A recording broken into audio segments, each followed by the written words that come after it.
Les fables de La Fontaine. L'ingratitude et l'injustice des hommes envers la fortune. Un trafiquant sur mer, par bonheur, s'enrichit. Il triompha des vents pendant plus d'un voyage. Gouffre, banc, ni rocher, n'exigea de péage.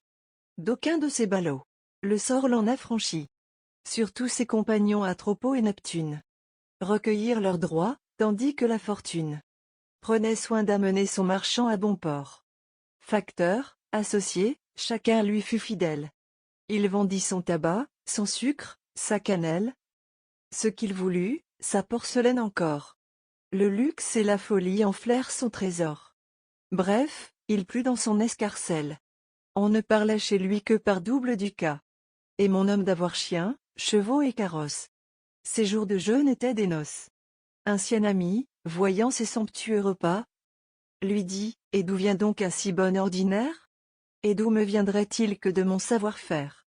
Je n'en dois rien qu'à moi, qu'à mes soins, qu'au talent de risquer à propos, et bien placer l'argent. » Le profit lui semblant une fort douce chose, il risqua de nouveau le gain qu'il avait fait. Mais rien, pour cette fois, ne lui vint à souhait. Son imprudence en fut la cause. Un vaisseau mal frété périt au premier vent. Un autre, mal pourvu des armes nécessaires, fut enlevé par les corsaires. Un troisième au port arrivant, rien n'eut cours ni débit, le luxe et la folie n'étaient plus tels qu'auparavant. Enfin ses facteurs le trompant, et lui-même ayant fait grand fracas, Cherly mit beaucoup en plaisir, en bâtiment beaucoup, il devint pauvre tout d'un coup. Son ami, le voyant en mauvais équipage, lui dit, « D'où vient cela? De la fortune, hélas. » « Consolez-vous, dit l'autre. Et s'il ne lui plaît pas, que vous soyez heureux, tout au moins soyez sage.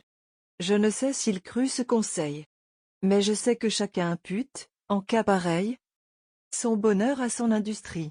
Et, si de quelque échec notre faute est suivie, nous disons injure au sort.